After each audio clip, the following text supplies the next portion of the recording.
Good evening, everyone, and welcome to the Ignite Racing League and its JP Alfonso Studios GT3 series here on Maconi Entertainment. Tonight, we head to the vineyards of Napa Valley for an hour of racing at Sonoma. My name's Justin Prince. Alongside of the booth for tonight's action is Chris Honeyball, along with the producer Eddie Smith, who's working the controls using camera angles provided by the great Dougie Beard. Well, when it comes to tonight's race, there's sure to be plenty of excitement, especially after what was seen last time out for these competitors at Road America, with the test of patience but also self-control. Sonoma, though, is a little bit different to say the very least, with the tight turns and long straightaways. Chris, let's talk a little bit about this facility tonight. Your thoughts on Sonoma Raceway?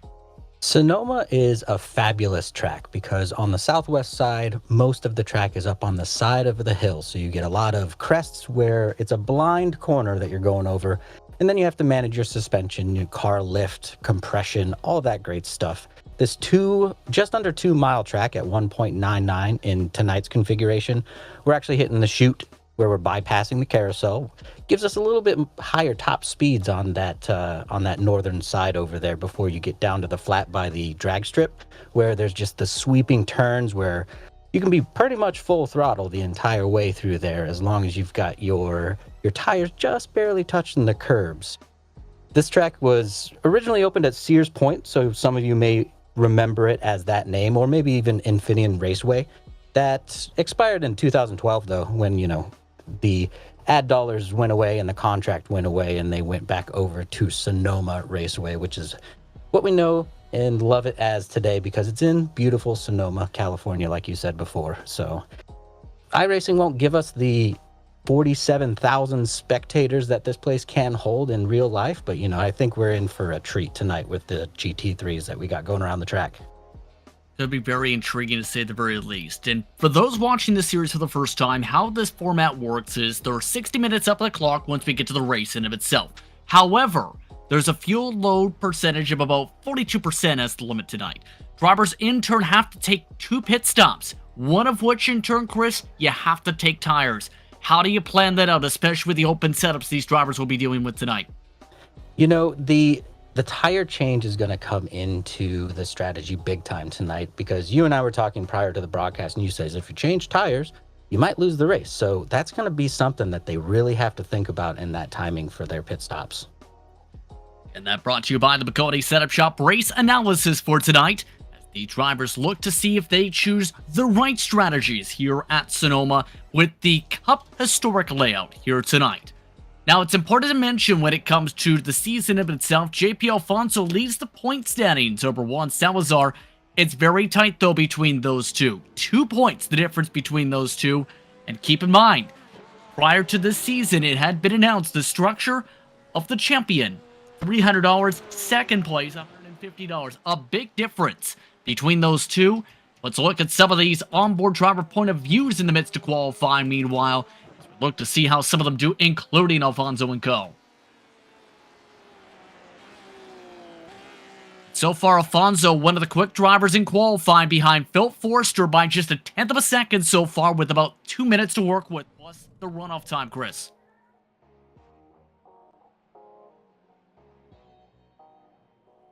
Chris.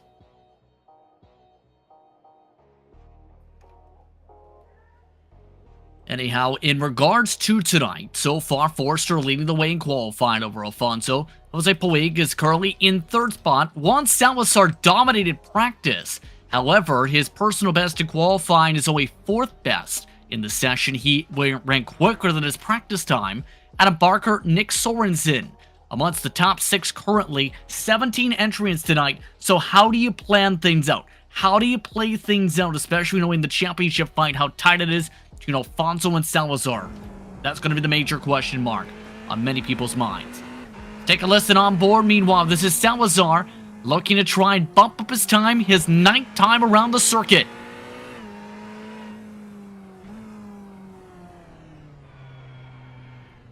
It looks like Salazar having to back off. And keep in mind when it comes to this racetrack tonight with the historic layout, this is going to be a bit more trickier compared to, say, running the layout with the boot. This, remember, cuts out the boot section, or the carousel section to rather say. So essentially, you have that one less space for a hard braking zone, Chris.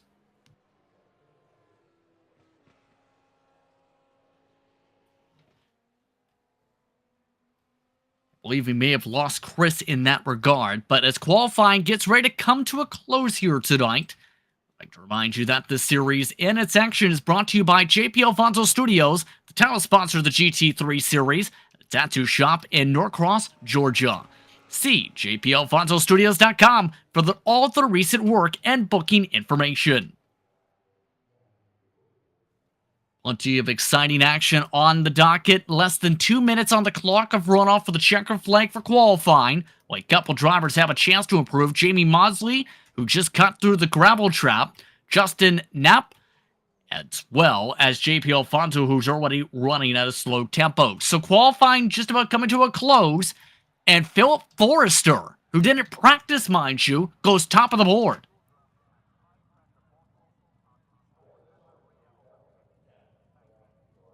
Chris.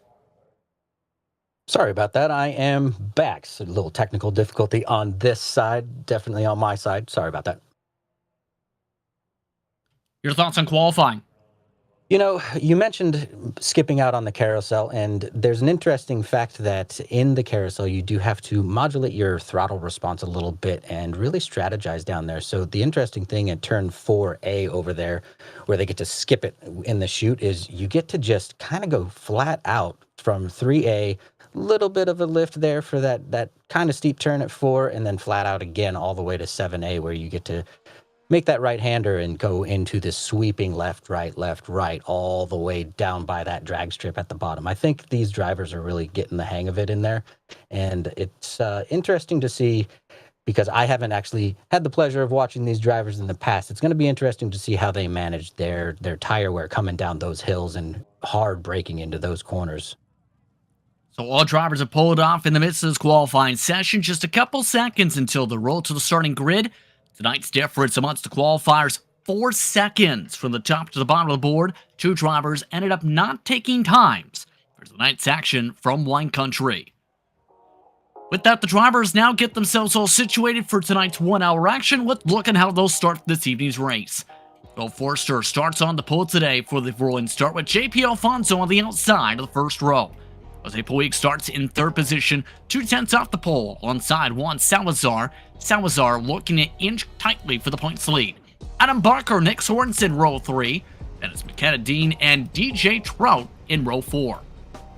Rounding up tonight's top 10 starting positions, Daniel Ott, who also did not practice, 111 bracket. He'll start alongside the boss man, Don York. 11th spot tonight goes to David Sharp with Connor Webb in the 12th position. Nate Spinks will start in 13th. Delaware Speedway announcer Jamie Maudsley starts in 14th. Justin Knapp in 15th was the last driver to set a time. Then, rounding out the field are 2 drivers who did not take times. There is the driver they call simply Ed amongst this team at Parker Fry, along with William Kaiser, the 17 entrants here tonight. With that, the drivers will have a rolling pace lap to be able to get themselves situated, the tires up to temp. Your keys to victory, first of all. Chris. Yeah, the decision not to practice at all or post times is kind of interesting to me. So we're not in a pub lobby or anything like that, because that's actually a valid strategy in iRacing, as many of us may know. But it's very interesting to see someone in a league race decide not to. I wonder if there's some strategy that we are maybe not seeing out there on the track. But in turn, when it comes to the race, keep in mind, it's points paying time. Simply as that. How do you win it? Well, I think on this track, it's going to be a lot of keeping an eye out on what the person in front of you is doing, because there is, like I said earlier, a lot of those blind crests that you're coming over. So if you're not listening maybe to your crew chief over there, then you could come up on something that you weren't expecting, and then that could actually, get rid of your chances for the race altogether. See how these drivers play out. An EOL penalty being issued from previous race situations. Justin Knapp, Connor Webb will both have to drop to the rear of the field. But so far, it's been a season domination points-wise from two drivers, Alfonso and Salazar. Keep in mind, Puig did really well the last time out as well, a few weeks ago, in fact, should say. Who do you think, based on what you've seen in the practice, what you've seen a bit in the qualifying, who might be your pick tonight? You know, it's very likely that the person who's kind of been dominating the series is going to stick out front just because, normally there's a little bit of a mental game for the rest of the racers as well. So when you're on the track with someone who's just kind of dominated the field the entire season, you almost have this, well, they're not in the same race as me, so I should focus on other people. So my money probably would actually go with the season leader at the moment. That would be Alfonso. Second best in quality. See if Alfonso can live up to those expectations. Salazar looked very clean in practice. Keep an eye on him in the second row as well. It's also going to be a difference in manufacturer there. Porsche when it comes to Alfonso. Ferrari when it comes to Salazar. Final thoughts before we take the green flag. When you mention the difference in manufacturers there, I typically like the Porsche a little bit more when I'm on the track, but for some reason there's something about the Ferrari that just makes me drive better. So on this track, I actually think that the Porsche is going to be a little bit of a disadvantage just because it's a little bit of a higher center of gravity, and when you have those crests that you're coming over, it's going to be harder to tame the tail end. It's time to see how the tippy end of the race flares out tonight. Ignite action is underway from Sonoma. And a good start for Forrester in the Mercedes-AMG. Alfonso holds on to second. Puig able to jump up to third, but Salazar under attack by the Lamborghini of Barker. Side by side for fourth for a moment. Going now back up to 3 and 4, trying to sort themselves out. No troubles amidst the field to start. Very clean start to this race. This is great to see that everyone's just kind of holding back a little bit, it would seem, and just lining up, getting around the corners on this first lap because your tires aren't quite up to temp yet. So, you got to be careful so that you don't flip a back end out a little bit on these steep corners. And you definitely don't want to get a major slowdown penalty either at a track such as this. So easy to drive off in the midst of the sand. Working the way through the S's for the first time. Forrester already 1 second up. That Mercedes AMG is flying. He's broken the toe already, heading to the hairpin. Yeah, this hairpin right here is a good opportunity to close in the gap a little bit like we see for that fight for third and fourth right there. But it does seem like he's just pulling out and kind of elongating his lead just consistently throughout the laps here. Down the livery back machine of Salazar, having to back off Puig. As Puig had missed a little bit of the entry to the hairpin to set that up. A little bit of a tight moment. Technical issues too in second could make things tricky.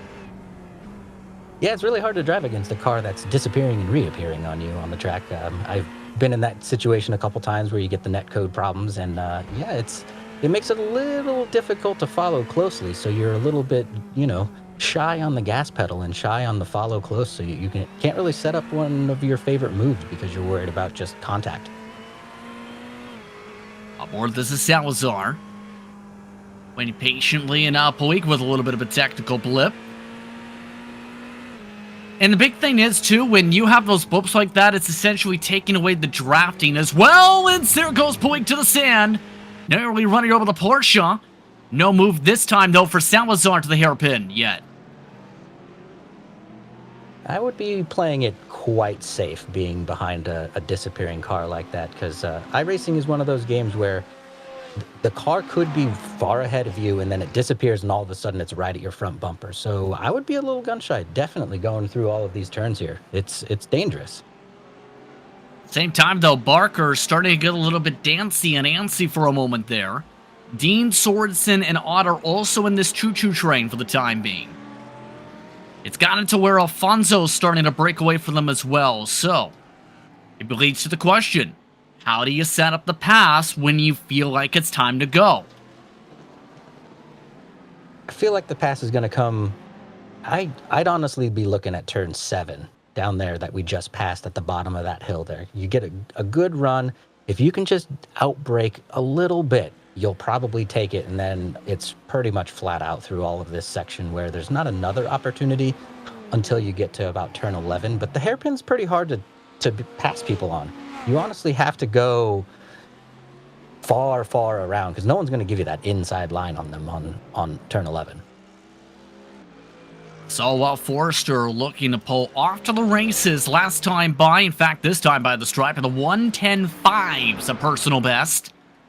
Actually dropped to the 1:10.6's now with the updated time, but right now his pace 1 second quicker than everybody else in the field. An incredible start for Forster. If he can hold that pace, there's almost no chance for the others to catch up, especially if there's battles. It looks like the second place car back there is not really battling anyone. We got the big battle at third and fourth, a little wide there on that turn 4.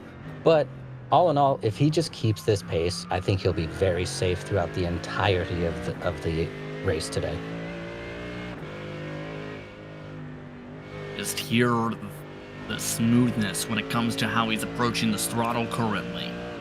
Again, the gap already more than 3 seconds as a result of how precise the movements have been. Alfonso, been amongst one of the closer ones to that mark, but still is slipping back. Meanwhile, 2 cars of note have towed. Here is a look at the point of view when it comes to Alfonso. You can see how calm and smooth he's been in his triple monitor set. Yeah, no sweat at all, just nice, relaxed driving. And that's the way to do well in a race. When you're fighting for position, you're fighting for every single corner, that's where mistakes have to happen. Especially, oddly enough, if you're the car in the front that is defending, it almost is more detrimental to your overall race strategy because you're checking your mirrors more often. They're torturing you by, poking their nose a little forward and dropping back. And it's just one of those things where it's a mental game for the entire race. Meanwhile, the battle is back on when it comes for third. Salazar trying to work the outside group for a moment. Losing the preferred line. Barker trying to find a way through. Salazar holds on ahead. Of note, one driver who was in this group, Daniel Ott, has just had to pull out from an incident. We'll see how that plays out in turns. So that battle is now settled in. Here's a look at the replay. Let's take a look. This is Daniel Ott, who's now out of the race. Yep, just a little heavy on the throttle coming with the weight shifting of the car coming around the corner, the suspension being pushed down because you're going up a hill, and it just broke traction, and there's no recovering from that whatsoever. The 2 drivers, by the way, who had some earlier issues, Trout and Webb, have already gotten the repairs done. 1 faster pair available in this series tonight, also when Kaiser has spun. But the more important thing, Salazar's got clean air. The thing is, can he break away from this? Dean, by the way, has jumped Barker in the midst of all this terrain. Battling. I feel like this move down at turn 7, we're going to see this attempt a lot in this race. It does feel like the easier point because, you're coming down the hill, so it is a matter of who's the better at their touch of their brakes. On the other portions where you're going up the hill on the other side, it's really hard to get the right lines. And, you're nervous about the shifting of the weight of the car, the crest, and how all of a sudden your car gets real light on its tires. So it feels like 7 at the bottom of that hill is going to be where we see most of the action this evening. Agree with you on that one. The field's starting to take its calm pattern for the most part. Dean quietly, though, holding on to the 6th position previously, now to the 5th position. Just picking them off one by one and staying in the midst of this train with the 2 Ferraris in front. There's a pretty big strategy to calm racing for the mid portion of the race. So there's studying of the other drivers. So you're sitting behind, watching their every move, trying to find that one turn where they're doing something that you believe to be incorrect that you can take advantage of. So this middle portion of the race, or even, the late beginning, I guess I would call it now, you're just studying. You're trying to keep your lines clean, studying what the lines are of the car in front of you, and just trying to find that one time where you go, that's where I'm going to take them. Now I have to work on setup. See just the patience level playing out so far. And how those time intervals have been playing out. A couple of green times the past 5. Mostly has been just waiting in the midst of lines. Does have experience racing in the short track scene in Canada, keep in mind. So one of the many Canadians part of the field who races the South and Mid Western Ontario community. Nate Spinks, by the way, was that car on the side of the road. So some more traffic starting to be dealt with. Jamie Maudsley has also just had to come into the pit lane just now from 10th. I'm curious if what happened there, because there was a, here we go, there's a replay. There is at the bottom of the hill, there's that one spot where if you're heavy on your throttle, you're just going to lose the back end, and there it is, right there. Straight out of the pit lane. Very, very common. It had just taken a 21-second pit stop. Welcome back to the racetrack. Spinks, meanwhile, still keeping on going. The others who have pit so far, DJ Trout, Connor Webb, Justin Knapp has just had to tow, has a significant damage as well. So we might be seeing some of the strategy coming in play. We talked about this with a 42% limit. Normally in these types of cars, you can make it 50 minutes, sometimes up to an hour. Wonder if the thought process is to take the short stop now and then the long stop later, maybe? Or how would you play it? I would probably do just that. I kind of like to sit and get into a flow when I'm racing, where the longer I have to just kind of relax and sit into the car and kind of manage the tires as they're progressing throughout the race. So I'd probably try to go with the long stint with my changed set of tires to be at the end of the race, to be honest. Very curious how a lot of these drivers are going to play this out. Take a look at Week trying to keep up with Salazar. Dean staying within the 1 second. And even with an hour race like this, it's so critical to keep your focus.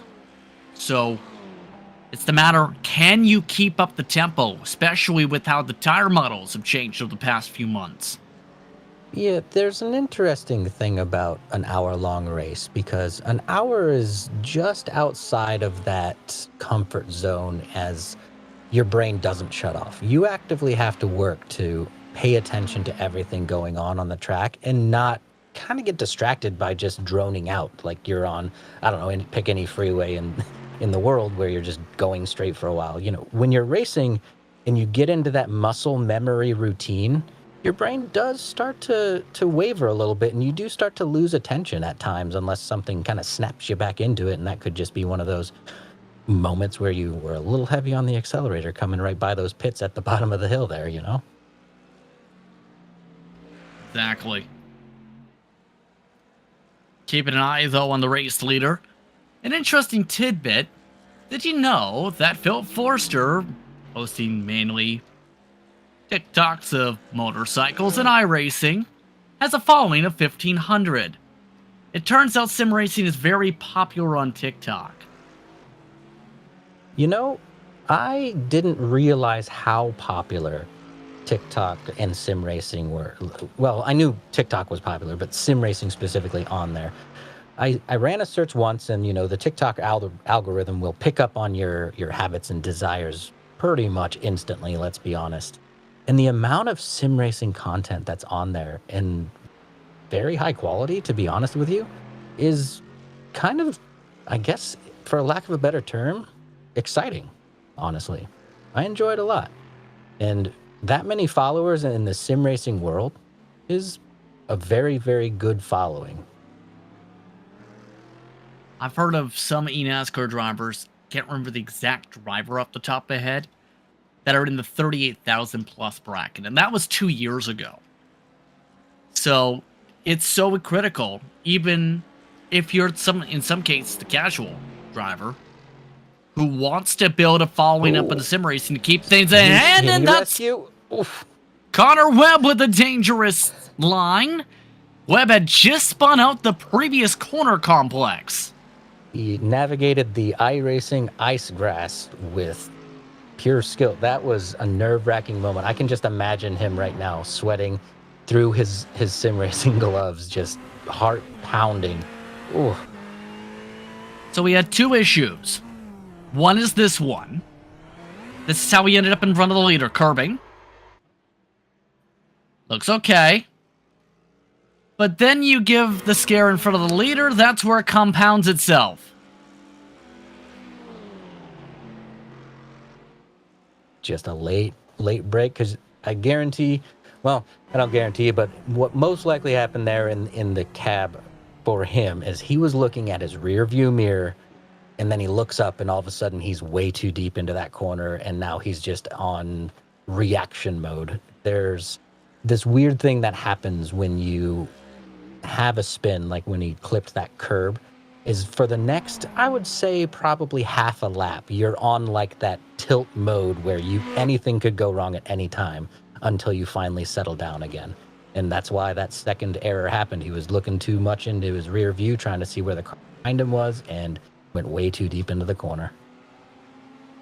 Right now, Webb, after already a faster pair being used, running in 14th position, he told his fellow competitors he got into an incident with earlier he did not practice for this race tonight. Not practicing for a race is... There he goes again. There he goes again. He is on full tilt at the moment, I would say. 3 incidents in such a short period of time is going to be really difficult to mentally come back from. Trouble coming into turn 5. Jamie Maudsley, just up the road, in fact, is getting swamped by all the leaders. He had just gone off the track for a minute. Dean, Puig, and several others having to take evasive action. And then the next corner. Can't wait for the message after this on Facebook. Relatively safe. Still nerve-wracking because at any point in time you hit the gas pedal wrong on iRacing grass and you could be flying off into the other side of the wall. Ligamonstos, who got by pretty quickly, had just about broken away, mind you, from Dean until that situation.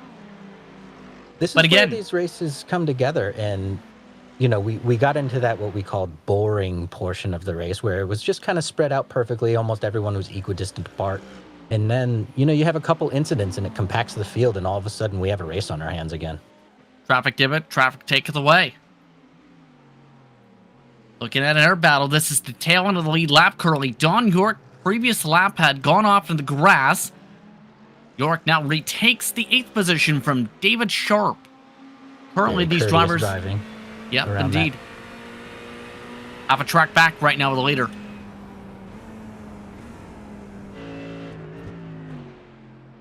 What he wanted to say? You know, it's really nice to see league racing where people are very courteous. You know, they have great racecraft. We saw that hairpin just now where that pass was on the inside. And I did mention earlier in the race where, you know, I didn't think anyone would give up the inside so easily. But that just goes to show the respect that these drivers have for each other on the track out there where, you know, they're fighting, but they're not fighting in a way that is or could be looked upon as, you know, questionable. Still looking on board, meanwhile, this is Forrester, who leads nearly by 9 seconds now. Forrester's pace starting to drop up a little bit with the traffic, but overall is still running on the average 4 to 5 tenths quicker a lap.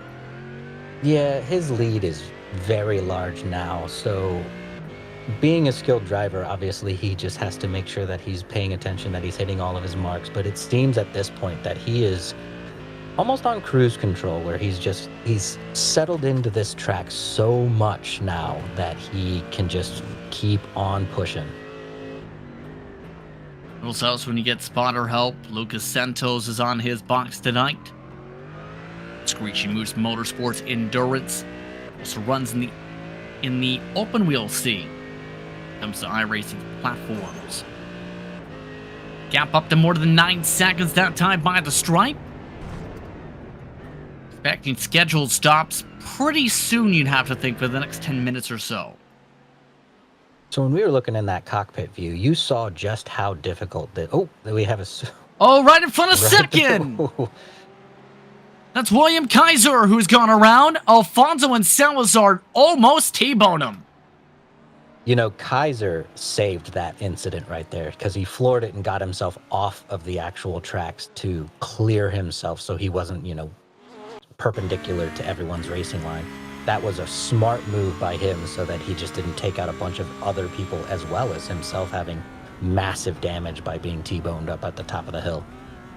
What did Alfonso say? Whoa, hello! Oof. Did we mention that's a blind cord, Chris? That was a scary moment, and that's what you're waiting for because you couldn't see him. Alfonso could not see him coming over that crest, and by the time he could, all he saw was the dust plume of him flooring it to get off the track. That was well done by both drivers, honestly. That didn't really impede Alfonso and Salazar, interestingly enough. Probably made him take a couple deep breaths throughout the rest of that lap there, and now he's like, wait, what do I have to worry about up on this crest at this point in time? Get a little nervous when you come over that one, after seeing that happen right in front of your eyes. Agree with you on that one. Take a look at our driver point of view. Alfonso still seems pretty calm despite what just happened the previous lap. I do not know how he's just so calm and collected at the moment because that incident was like a scene from a Need for Speed movie or a Need for Speed game. It's, Wipeout Challenge or something like that is the only other times we see accidents that close. That was insane. And for him to just be sitting there pretty much back on the normal routine again, that just goes to show that he has nerves of steel when it comes to sim racing. That's fabulous. It's an absolutely vital skill because if you panic, if you start having those thoughts come into mind, that's where things snowball, right? That's where things snowball, and you have 3, 4, maybe 5 different spin outs, or even worse, you hit a wall. Exactly. Alfonso still trailing by 10 seconds to Forster, but holding on in front of his points rival, Salazar, for the position. Weig and Dean have closed up their gap within 1 second as well. Nick Sorensen's been reeled in by Barker. Motley jumped York in the pit cycle with an 8-lap undercut. Oh my goodness, nearly into the wall. Going Dean.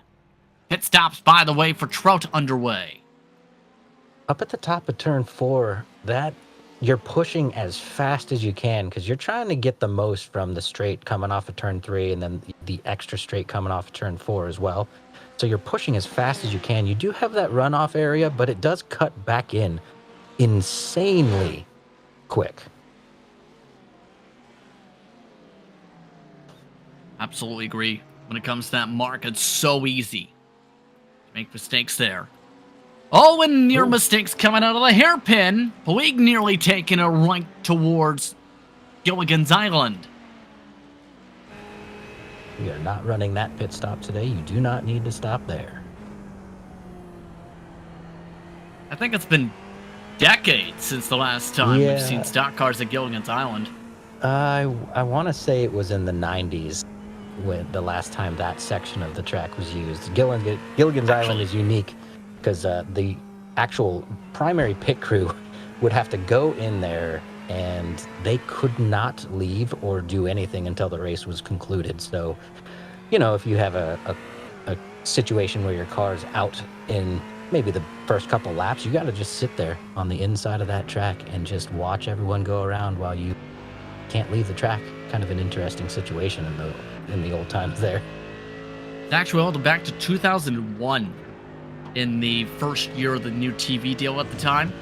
The tough thing about Gilligan's Island, because it was so short, because only 34 stalls were in the main lane for a lot of time, you have to sit there after your stop for 15 to 20 seconds. Yeah, they arbitrarily just added the extra time because the run was so short, so they had to force it to be as accurate or as close to accurate as the other pit stop. And that's interesting because, if you have a mucked up pit stop and you have to sit there for actual mechanical work where your team is still working on your car, that's frustrating enough.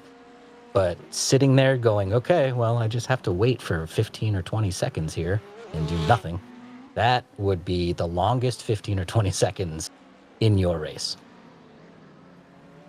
And that's an understatement. Let's put it that way. From history of the stock car side especially. Alfonso, by the way, is making a run for it again. Now at the clean space again. Ferrari's behind him, starting to lose ground. So far, the fall-off, when it comes to Alfonso, just 2/10. Pit window is open for the leaders. Forrester is in. Alfonso's going for the overcut. Salazar will join in Forrester for the pit stop this time. You got to wonder what the strategy is. So, when are they going to take tires? That's really what I'm curious about. And how is it going to ultimately affect at the end? Do the people who take tires early actually have problems with grip at the end where, that's a detriment to them? Or do they get through scot-free and the actual good strategy, the winning strategy is to take tires early? On the jacks right now, Forrester. So Forrester's taking the tires. Salazar's taking the tires. The air drivers in the pit lane at that end, at least, are currently in the midst of damage repair. But Forrester, 21.6 seconds off and away. Still a sizable gap. Salazar, 21.9 seconds. So the tire mark, about 22 seconds. So with that, we're looking at 12 minutes to go for the top off. Yeah, I'm very curious. Now we just have to wait and see if the choice to take tires actually has any effect. I don't know that it will. Being, 35 minutes remaining on this one, I really don't think that the tires are going to be too bad. It seems like everyone's managing pretty well. I think the only ones that I'll have trouble are some people who may have spins and actually increase the wear arbitrarily like that. Wig, Dean, Sorensen, Barker in this time by. So the Porsche of Alfonso yet to come in amongst the leaders. In fact, he and David Sharp are the only two yet to pit so far this entire race. That could be vital. If you can save that time, that's about 2 less laps amount of fuel you need to put in for the final stop in theory. Yeah, I don't really think the pit stops are going to play all that big of a part in this race. Now, the pit entry is ridiculously long at this track. It's, all the way around the hairpin at turn 11, and then it goes down the straight. It's a very long entry. So the mental game when you get out of the pits is interesting because you spend so much time driving around this giant sweeping hairpin here, and you're just like, okay, get me there, get me there, get me there, get me there. And then when you come out, you try to push a little too heavy outside. And we did see just right outside the pits, there's been a couple times where people just on the gas too early, and all of a sudden their tail end is throwing them out on the grass. Alfonso in for scheduled service. Close up the pit window. Sharp coming in the previous time around. Not expecting there to be a change between Alfonso and Forrester in terms of who the leader is after the stop. See where the gap in intervals end up lying around. So the pit cycle just about closed, approaching halfway. 3 minutes away, in fact, from now. Bill Forrester retaking the race lead once again here at Sonoma. Yeah, it looks like he's going to be able to keep his lead very easily here. An outright domination for Forrester here tonight so far. Oh, and big troubles in front of Alfonso. Puig just launched it into the wall. Oh, look the damage on that car. What happened? Was it a missed braking point? That car is totaled. Listen on board. Oh, okay. So not a clean pit exit there, and he had to make an evasive move to his right, but ultimately couldn't regain control of the car because of a little bit of a slide, and then there was no saving it once you get onto that grass there going up that hill. That is unfortunate. Fortunate and then some. Here's Alfonso. He had no idea what was happening. Oof. comes out of the pit lane, and then that happens. There are going to be some words between those drivers, I can imagine. Welcome to the pit exit at Sonoma. Yes, that's a dangerous corner. We already know that it's difficult to go around that corner when you're going around a normal lap, but add in those cars coming out of the pits and changing your line that much, because, you know, when you're going around that left-hander there, you do cut into the pit just a little bit. That's just a difficult line to have to try to correct, and it's so slippery down there. If you lose that grip, you are, as we just saw, flying into the wall at the top of the hill, and there's no coming back from it. With that, Dean now up to the 4th position, Sorensen jumping to 5th. All the cycling currently. By the way, as we approach the halfway mark, I'd like to remind you that this broadcast is brought to you by Maconi Entertainment. Be sure to contact us for any broadcasting information to be able to learn how you can get your broadcast on. Maconi Entertainment, see your action up on the big screen and or the little screen, depending on your platforms. Once again, Maconi Entertainment. Thanks for joining us tonight. Keep an eye still on Dean as things have settled in for Forster's advantage to 12 seconds. Salazar has now cycled in front of Alfonso, interestingly enough, by 3-4 seconds. Dean, in line for a potential top 5, has closed up a bit to Alfonso. A great race for McKenna tonight. Yeah, I wonder what happened with the switch there, because we were running pretty much the whole race with the top 3 being basically the same. I'm curious to see what kind of happened on that one. You know, that Porsche, in the beginning, I did say that I didn't think the Porsche was going to be able to hold its corners and it was going to have a lively back end, but it seems I was completely off base on that estimate. You can even start a full discussion on the pronunciation of Porsche.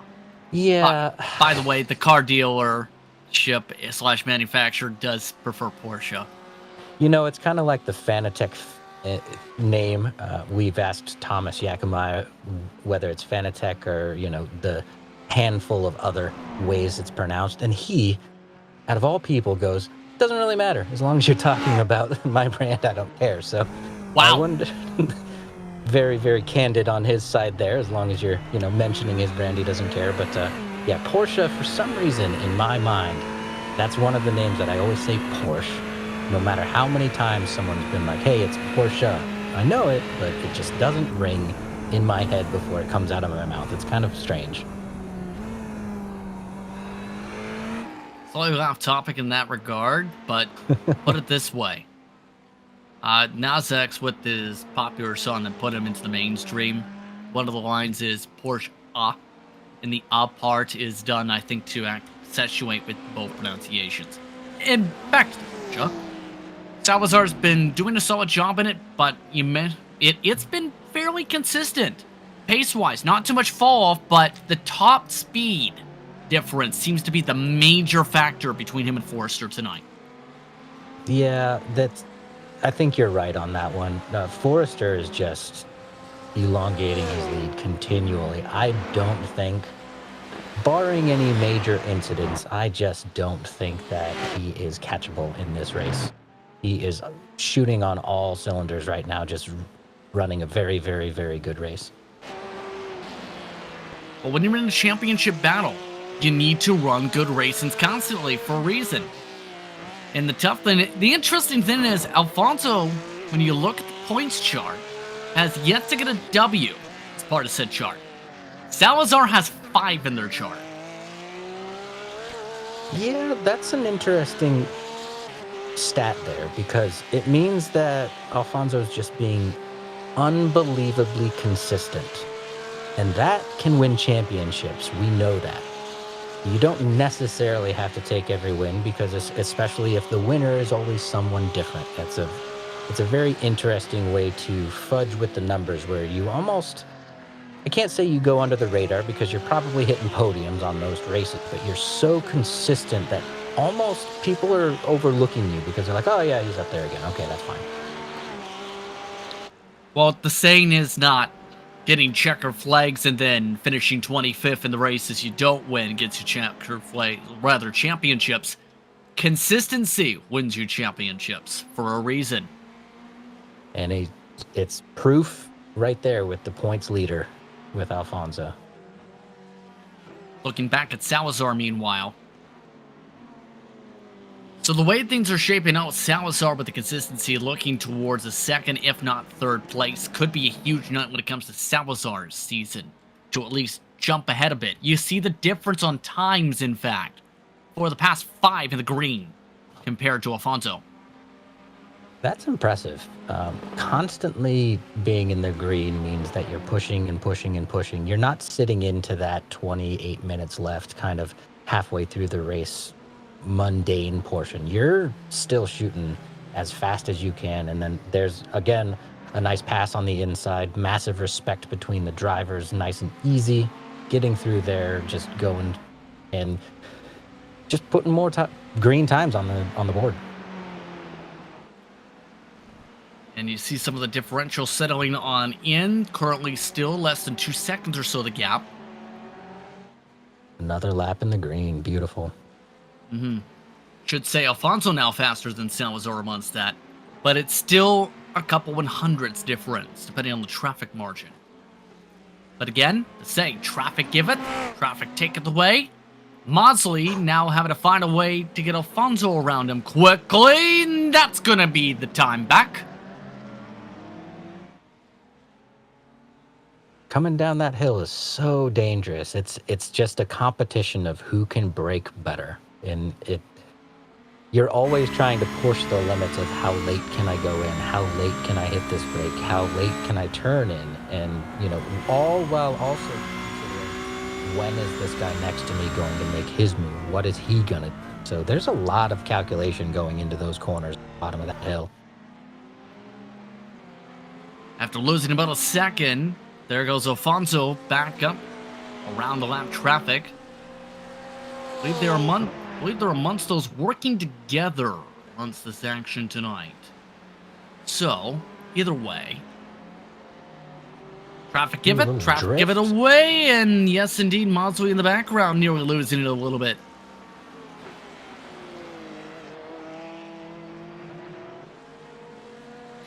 Having to regroup now. They lost a full second indeed because of the not able to pass by the Ferrari. Traffic is the great equalizer in races.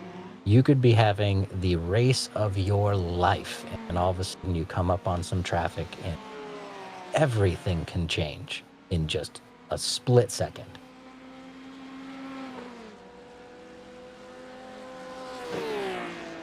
So critical to make sure you reach the track with perfect timing. Else the race can flip upside down if you end up having trouble in front. Speaking of lap traffic, Forrester now dealing with Don York, currently the 7th place car. They also have Kaiser up the track. Oh, and look out! All the way to the back bumper just about Forrester. Well, there's an interesting thing that happens to the lead driver when he starts to get to lapped cars, because obviously the lapped cars are having a very difficult race, or at times maybe they even have damage. They're just, they're trying to just get to that checkered flag, right?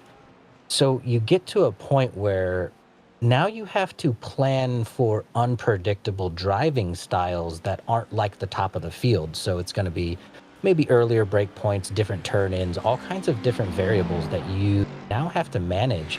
And that can give the 2nd place, 3rd place guys the opportunity that they need to catch you. Still no move yet for Forrester around York. And a little bit nervous there. Keep in mind, there is a rule that says 2.4 for this series. Blue flags follow the iRacing sporting code. Lap cars give way to the leaders. That time near contact. That time near contact again. Forrester finally clear. 1 second lost after the traffic. I have a feeling that blue flag might be looked at, because he was back there for quite a while, and if that's in the sporting code, that did seem like an extended period of time that the car in front was actually kind of almost defending a little bit, it would seem. Either way, still has the cushion. That's the bright side. Well, luckily, you know, the second place out there, Salazar, he has to go through the exact same traffic, the exact same collection of cars as well to catch him. Exactly. So even if you are struggling to get by some of these lapped cars, you can at least kind of lean on the fact that the person following you, the person catching you, whoever it may be, will do the exact same thing you just did. Connor Webb, by the way, moving out of the way there. A bit of a buffer over York. Maudsley has also just completed his second stop of the race. 22 seconds, yes. Yeah, so we saw two completely different blue flag strategies there. One where it was your job to pass me, I'm going to keep racing. And the other one where it's like, okay, go ahead. And, you know, which one's the right one? It can kind of be a debate in the sim racing world because there's a lot of people out there that say, no, you as the blue flag car, stay on your racing line and be predictable. You don't shoot out of the way and do something crazy. And then there's the other people who recommend that you just get out of the way on a straight or take the wide corner. Oh, we have an incident there with Connor, it looks like. Looks like he's gone into the carousel section, having a turnaround. That's getting around turn 6. No harm, no foul. Outside of his bottom of the race car getting demolished from the curbing.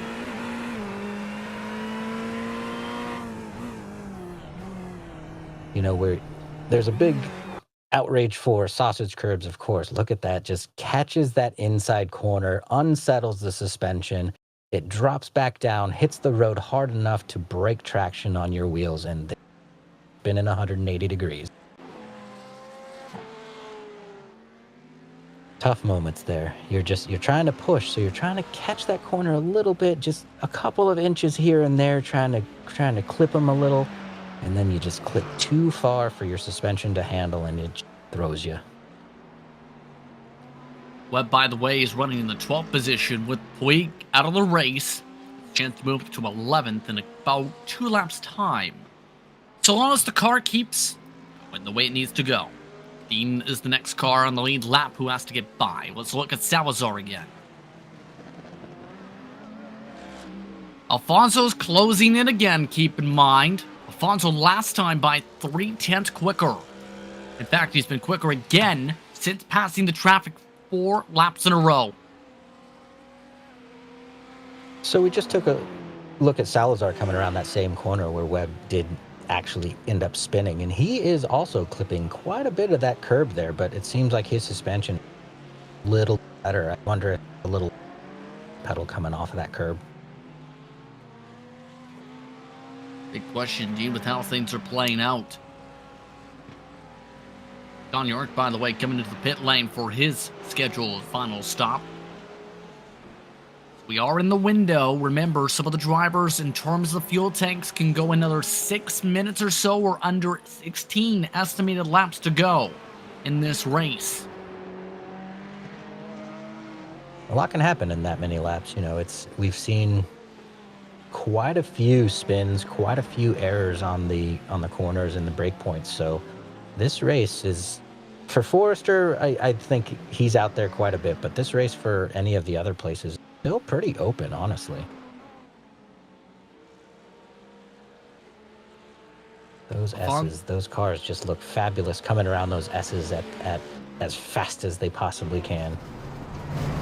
Look at that, though. Alfonso's in drafting range. Oh, and a car off the racetrack. They zip on by it. It's Nate Spinks after his manager repairs. And that cues Salazar to come into the pit lane. So Alfonso goes further. In comes the one car of Salazar for his final pit stop.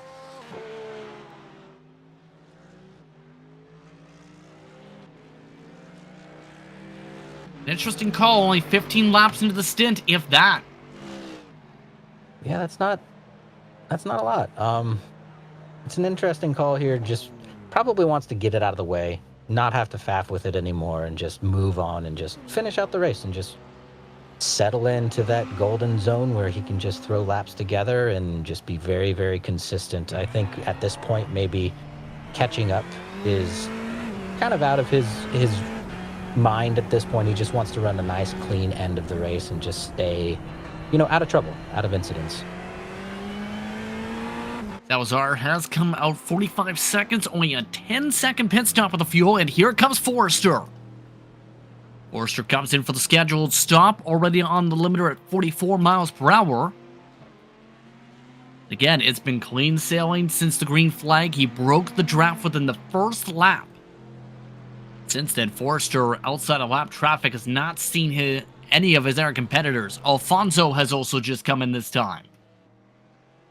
Yeah, this is almost a casual drive for Forrester after, like you said, breaking out way out in front on that very first lap, just being able to kind of run the race how he wants to. He doesn't have to worry about someone in his rear view. No one's torturing him in his quarter panels trying to get by him. It's nice and easy sailing at this point, just to stay consistent. The only thing he really has to worry about now is lapped cars, and that's almost it.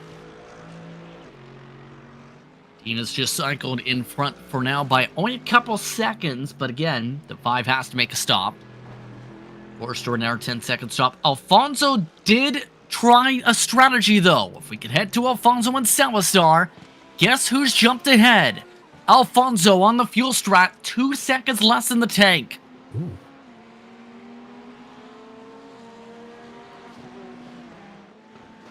Exactly what we talked about, Chris. That's quality. The race is not over. I love to see it, where you're still strategizing. You're not just kind of mailing it in, if you will. Look at the difference in some of the stints. Keep in mind that Sorensen, Barker, Dean all have yet to pit so far, as well as Sharp, as well as Kaiser. So, Alfonso looking to hold on and settle ahead of the 1 car. Currently a 1-second difference. Big checkup though. Salazar puts on the power.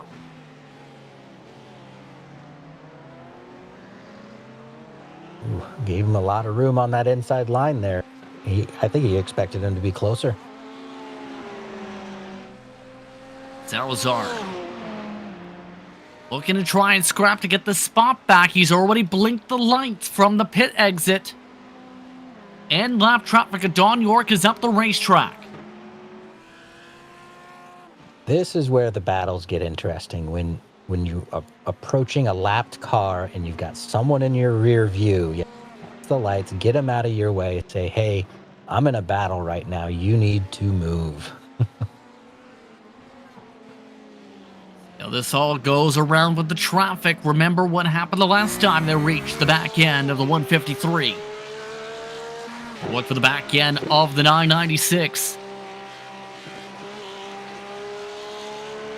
Once Salazar really losing the grip this time around, starting to lose the ground he just had picked up the previous lap.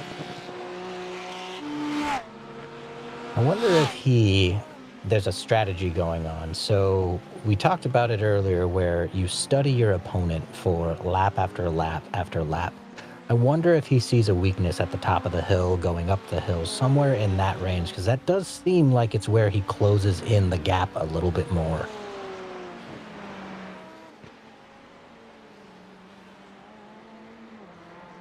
So now down to the final 13 minutes or so, under 12 estimated laps to go. Pit window just about closed, outside of 3 drivers. Here comes the lap traffic to deal with. Now Alfonso within a car length, a bit of a checkup. York stays to the left side. Alfonso not close enough for a send. Now there goes York, giving space to the right side. Okay, so now this battle gets really interesting. So you have the lapped car in between the two that are actually fighting. Oh, and he crashes! Well, that dealt with itself quickly. That traffic giveth and traffic taketh, I guess, right? As you were saying. And yeah, that was sorted very quickly. Now we don't have a lap car in between the two. That's very unfortunate for what happened here. Just a little, probably a dab on the brakes so that he didn't come in contact with that actual lead car there. And dab the brakes, hit the gas, lose the grip, and you're gone. There was a small brake light up, I will say. For Alfonso with Salazar, and here he goes off the track. Salazar is now up by a second and a half plus. Salazar nearly went off the circuit, sending it hard into turn 2. Yeah, he saw the clearance, so he saw the fact that he could probably catch him, honestly, and that makes you push just a little bit harder. And there's an interesting thing that does happen to drivers where, if you get into that mode where you're paying too much attention to the person in front of you, you're doing that studying, but you're doing it a little too intently, where you're watching their rear lights. All of a sudden, you miss your own braking points because you're not paying attention to your race. You're paying attention to specifically their race. That one bottle, by the way, 2 seconds now back. With 10 estimated laps to go, can Salazar find a way to get up to him? Meanwhile, McKenna Dean is still on the racetrack. The 5 car has a 3.5 second lead. The furthest anyone's gone to the race today on gas is 22 laps, which would put the 5 within about 8 or 7 minutes to go in this race.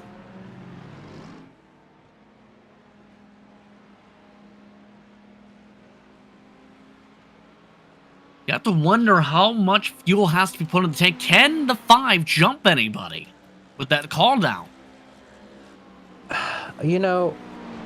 I'm pretty sure that most racers now have their fuel calculators and all that stuff with their overlays up. There he goes, diving into the pits now. He knew he could stretch it out just based on, his performance throughout the race here. And it's an interesting go because 10 minutes left, I don't know. It feels like if you lose any time right now, you really don't have a lot of distance left to be able to gain it back. Keep in mind, when it comes to the Dean family, there's synopsis when it comes to building race cars, when it comes to competition over the history of their respective family. On the box tonight, David Dean as well.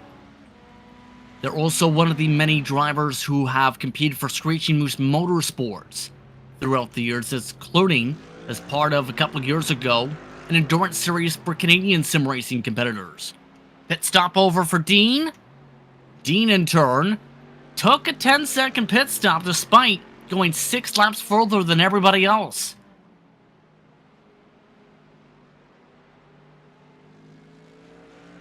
Didn't seem to really phase his race flow. Maybe the strategy now is just, finish it out. Kind of settle into where you're at on the leaderboard at the moment and just finish it out. Because there is a certain point in time where, let's say you've tried something to catch up. What happened here? Forrester's got mandatory damage repairs. The race leader, who's dominated all day, has to come in. Unbelievable. This might have been in the chute.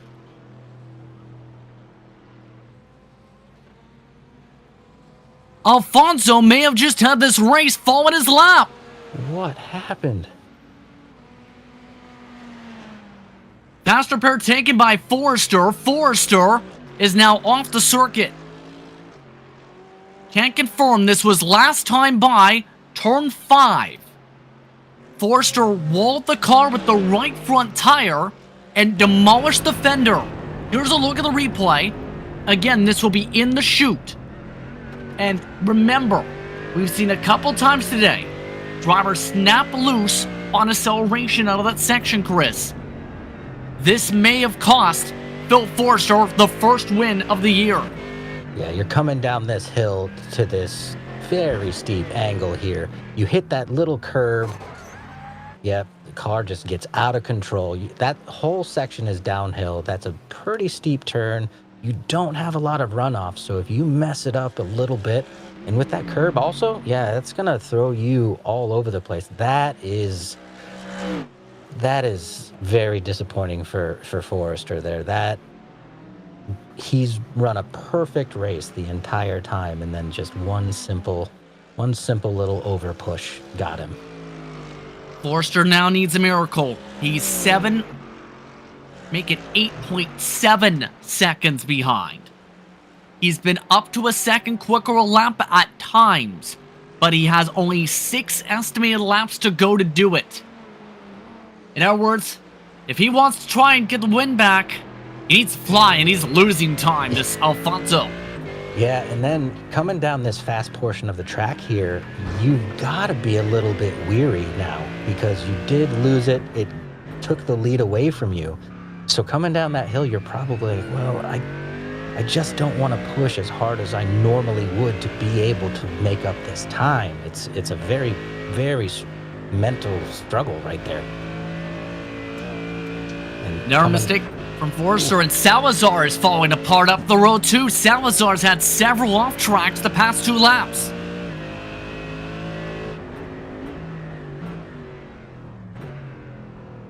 This is where it gets exciting. This is where things could really get hectic because Forrester wants to push. He wants to get that place back. He knows there's not that much time and it might not even be possible. But if you're any driver out there who knows his pace was so good the entire time, there's that little glimmer of hope. You're gonna grasp at it and you're gonna chase it. Forrester looking for the move and a big checkup on Salazar. Salazar now opens up the space to his right. Up to turn 5, Forrester forced to back it off. Salazar has lost 5 seconds in the past 2 laps on the racetrack. Here comes Forrester now looking for the cross. Coming up to the S's. Salazar lets him have it. Yeah, that's interesting. Salazar knows he's faster than me. He has been the entire race. Do I fight this and try to keep place and then potentially mess up both of our races, or do I let him by? And I think he made the right move there. I think I would have done the same and just been like, you know what? I want to finish high up in the leaderboard. I'm going to let you by. Something has to be up with Salazar's car for him to be losing this amount of time. Here comes Dean with the chance to be able to rip the podium away all of a sudden. Yeah, something's going on with Salazar's pace right now. It's fallen quite a bit because now he's, even though he let by Forrester, now he's back in a battle again immediately. Just straight looking in his mirrors again. And inconveniently to another Merc too. Another Mercedes in your mirror. Does have some rear damage, but not enough to impact the turn like we're seeing. Here comes Dean. Dean tries to work left. Salazar goes defensive, lets him have it. He lets him have it. He has to have damage. There's no way he's not fighting that unless he knows he can't do it. Has to be suspension with the way it's turning. With the way it's turning, it has to be. Yeah, he's just losing ground on every single corner. He definitely has to have damage here. Can confirm it's from the left rear, from that slide we talked about that seen the initial off track. So Salazar, who looked in prime position to pick up points at Alfonso, has seen this race change the opposite way. With about 3 estimated to go, JP Alfonso is on the path to break through for a victory.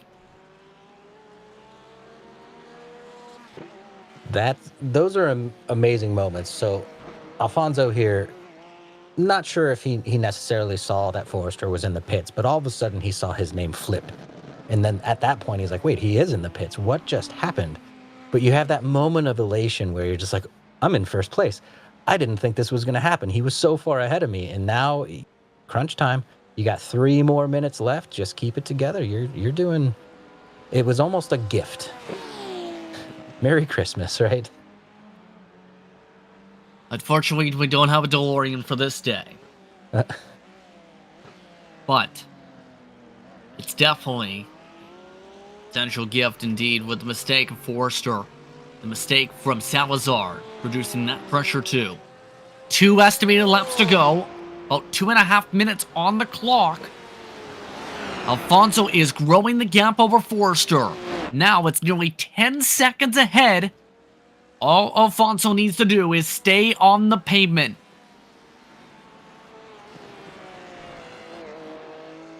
You know, at this point, you're out ahead. You've been gifted the lead a little bit. I think at this point, you kind of lift up and you just maintain. You don't necessarily try to stretch your lead. You could get... I don't know what happened here with... Oh, this is a battle for third back. Well, that's a way to get up his spot back. Dean nearly added damage to their own car for a moment. We'll have to remake the pass. David Sharp, the last car, 1 lap down, has also just crashed, coming through turn 10. So they'll have to deal with that damaged car in a moment.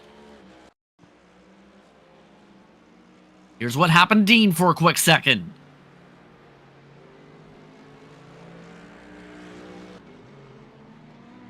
We see it time and time again and on this track, you know, the curves make your car a little bit light, and then you're still taking the same accelerator or gas pedal pattern that you're used to, but you've unsettled the suspension enough by taking a bigger chunk of that curb, and it's just going to throw you around, and then you're off the track.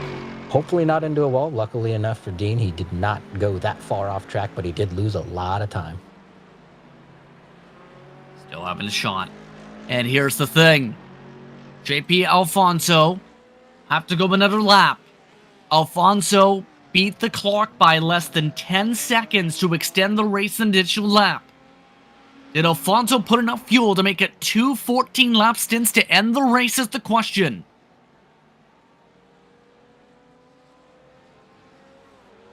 Interestingly, that gives Dean another chance. So Dean knows that there's damage, and he knows he can pass. So now, having that extra lap on there, you've got to be thinking there's a move coming very soon.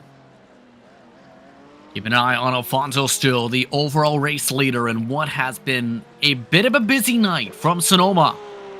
White flag is out, final lap to go from Sonoma.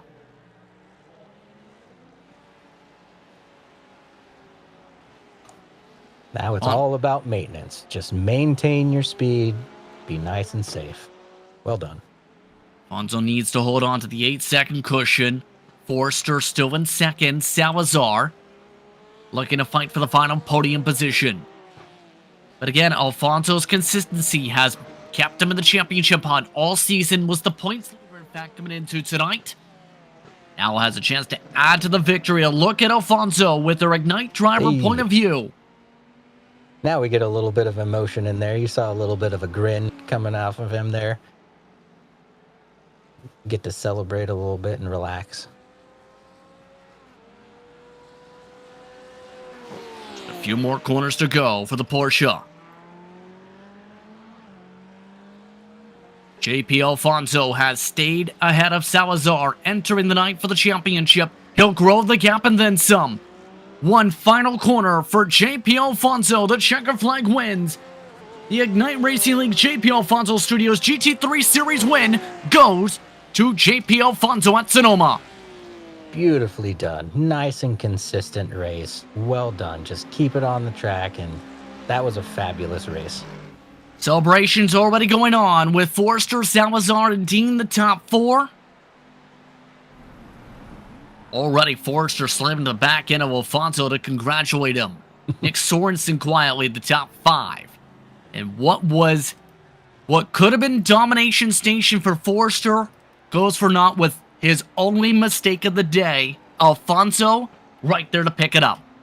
Just one small missed break. I can't tell if it was a missed break point or if the curb just happened to unsettle his car just enough towards the end there, but yeah, just that one simple mistake got him in.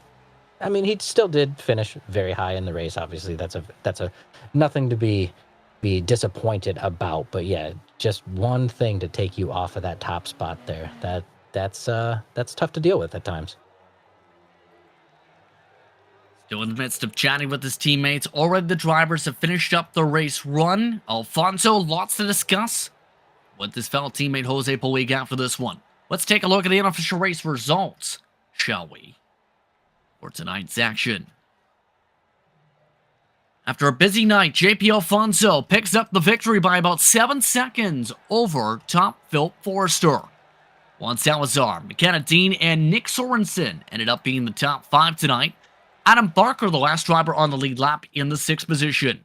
York, Maudsley, Sharp, and Kaiser, the top 10. Puig, Webb, Trout, Spinks, Knapp, along with Ott, all amongst the multiple lap down finishers as well. Mr. Ed did not take the green flag here tonight.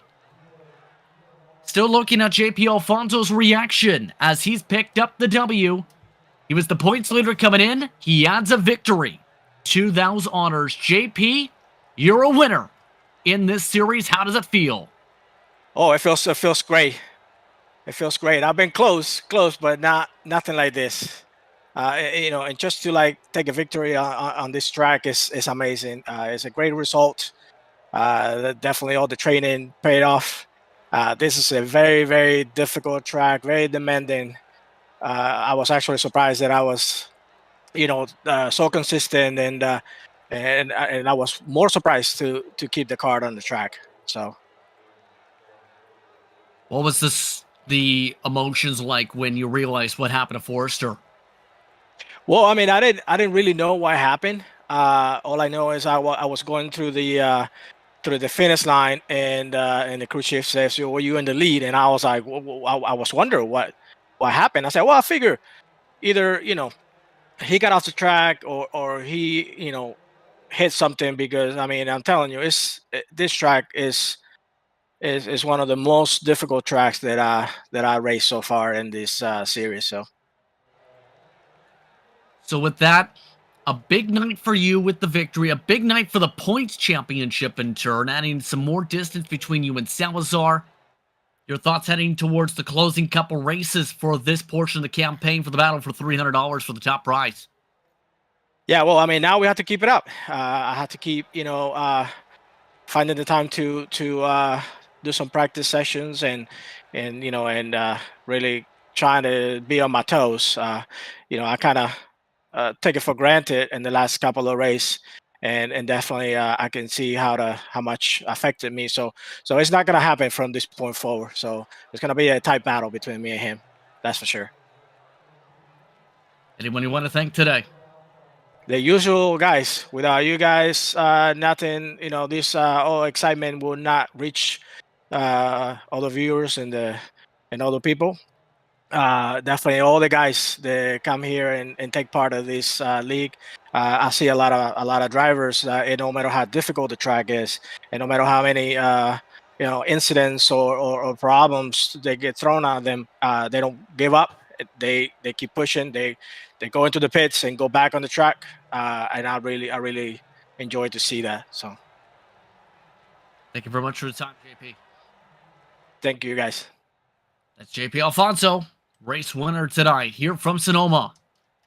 The next driver in line, second spot tonight. I think the About Me on his Discord describes what happened there best. He's with Chris. Philip, take us through what happened on that chase over there. Did the car just come unsettled? You were running at an amazing speed. Just what happened in that final time? I downshifted too fast, and I wasn't meaning to go to second, but the bump made me shift down to second, and it just got all out of whack, and I couldn't save it. That makes sense. So you ran a fabulous race, though. P2 is nothing to frown about by any means. Your pace was above and beyond right from the first lap. How did you feel when you were able to pull out ahead so quickly from the pack? I was surprised that I pulled out ahead that far in the pack and everything like that. I was just surprised because, as to date, this is my worst track ever. We wouldn't be able to tell. It was just super high. In the car, I was not having fun. I was having fun, but not having fun, if that makes sense. So after your incident, did you have kind of a redemption in your mind? Did you have your eyes on first place still and believe that you could catch Alfonso up there? Yeah, I had it in my eyes where I could just keep going, but simple mistakes going through certain sectors, I was just like, I'm giving up. There you go. Now, you had a little bit of a moment during one of your laps when you came upon the lapped cars. Did you feel any frustration from, some of the blue flag incidents, or not necessarily incidents, but difficulties in passing those cars? There was two moments where I got frustrated, but other than that, the traffic was all right, and I was happy that there was traffic because that made it even more fun to say. Right. After you pulled out so far in the beginning, you're like, just give me someone to race. Please, please, let me have someone, right? Exactly my thoughts. Nice, nice. Well, do you have anyone you want to thank today? Yeah, I would like to thank JP for sponsoring all these events and putting it all together. Maconi Entertainment for putting on the nice broadcast that they put on. Y'all do wonderful work. And Screeching Moose Motorsport, the team that's logoed on my spoiler on the Mercedes. They're a good crew. Well, fabulous job tonight, Philip, and your pace was definitely up there, and P2 is nothing to frown about. Well done this evening. Thank you very much. Thank you. Y'all have a good evening. Well, that was second place, Phil Forster. Third place tonight, Juan Salazar. Juan, talk us through what happened to the closing stages there to your car. The tires were super slippery. I didn't have any grip. I was struggling the last quarter of the race. Like maybe 3 laps after my second stop, which I should have made when I did, by the way. I was sliding all over the place. I just couldn't keep control of the car. How difficult was the circuit and turn tonight when it comes to Sonoma, specifically the Cup Historic layout compared to, say, the Carousel layout? Listen, it's a fun track. This is my first track, my first race at this track, and I like it. It's not a bad track, and the first half of the race was super fun. Yeah, it was actually the whole race was fun. I'm just a little frustrated at the way it ended. Well, the next track is Spa. Your comfort level at going to a spa day at Circuit de Spa-Francorchamps. I like the track, but I suck over there. You know what I mean? It's a tough track for me to get into a groove. But I'll try. JP's driving super fast. Philip was ridiculous today. Too bad, he had that crash because he had the race won. So I'm sure those guys will be super fast next week. Should be fun. I hope we all stay together, and we have some more close racing. Anyone I want to give a shout out to? JP, congrats. He finally got a win. Totally deserved it. He was the most consistent out of the three of us in the podium. So definitely congratulations to him. He should be super happy, super proud. Well, congratulations getting to the top three, holding on to the podium. Juan Salazar, the Florida Flash. Fourth spot tonight went to McKenna Dean, who's now with Chris. McKenna, tell us a little bit about that Merc on this Sonoma track out there. How did it feel today? This place was really greasy. The track temp is up there. The Mercedes it's a good car, but it does have its limitations with front grip. Just because it's a front engine car, it's really heavy and it doesn't always like to bite when you point it into a corner. I got a set from Philip, and he knew he had that thing hooked up. He was like a second a lap faster than me, so he had figured something out. And yeah, I was just kind of riding along, just trying to keep the front end biting, keep the thing pointing. That's the struggle with the Mercedes. Now, did you struggle with the blind crests that come over? So obviously, with a little bit of a slidey front end, nerves have to be hitting you when you're coming over those crests going into corners. Absolutely, and it caught me out with I think like 5 to go or something like that. I think I was like maybe third, or I don't know. I think I finished fourth, so I was third, and it got the better of me coming over the top of the crest, and kept pointing the wheel into the corner, and the car just decided not to do it. It's all on me, the greasy track, worn tires, front engine race car got the better of me, and it kind of dipped a couple of tires into the dirt, and it dragged me right out to the wall, and I think Juan got by me there. Speaking of tires, so obviously you had to have one mandatory change. Did your strategy change at all when you got onto the track and found out that it was a little more slick than you thought it was going to be? I don't know if the pit strategy really changed going in, because I think I had David managing it for me. My brother, he was the crew chief today, and I think the plan going into it was essentially just to try to split the difference and get, the best out of both sets of tires, if that makes sense. Kind of get it halfway through the race if possible. And it is tricky getting these tires heated up with this new tire model they got. So you got to kind of tiptoe on your outlap, and once you get the tires up, it's pretty comfortable for a little while. And then after, I don't know, maybe halfway through the fuel, it really starts to get slippy on you. Very nice. Great race today. Do you have anyone you want to thank? Thanks, guys. I want to thank you guys at Maconi Entertainment. Thanks to JP and Don for putting this on. Thanks to Philip, who is my teammate there, and he gave me a set for it and everything. So I'm just looking here to just get as much seat time in this Mercedes as I can, and this is a good opportunity to do it. So yeah, I appreciate everything that everyone's done to put this league on. It's been real helpful for us to just to get some seat time with it. Well, very well raced today, and good luck next time at Spa. Thank you very much. Ken and Dean coming away with the 4 spot tonight, while Nick Sorensen quietly held on to the 5th position by about 3 seconds over Adam Barker to close out the lead lap. Nick, one of the main talking points, the track was sizzling like cooking steak on the grill. How would you describe the track tonight? Nick Sorensen, do you have a copy?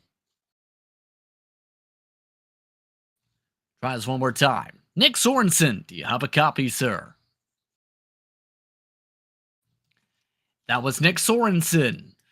Rounding out the top 5, I'd like to thank McKenna Dean, Juan Salazar, Phil Forrester, JP Alfonso for taking the time to speak with us during post-race coverage here on Maconi Entertainment. Before we get to the final thoughts, I want to give a quick shout-out under the radar today, Jamie Maudsley, who finished inside the top 8 tonight, celebrating his birthday today. Happy birthday once again to Jamie Maudsley. On that note, Chris, your final thoughts on the race in of itself. This race was absolutely fabulous. Obviously, the drivers tell us that it was a little bit more difficult than we probably saw here up in the booth, but all in all, it made for a very exciting race. You never want to see too many incidents, but honestly speaking, they do make for very, very exciting racing, and the leadership changes and the battles that we saw were absolutely fabulous, and it's just going to get better at Spa.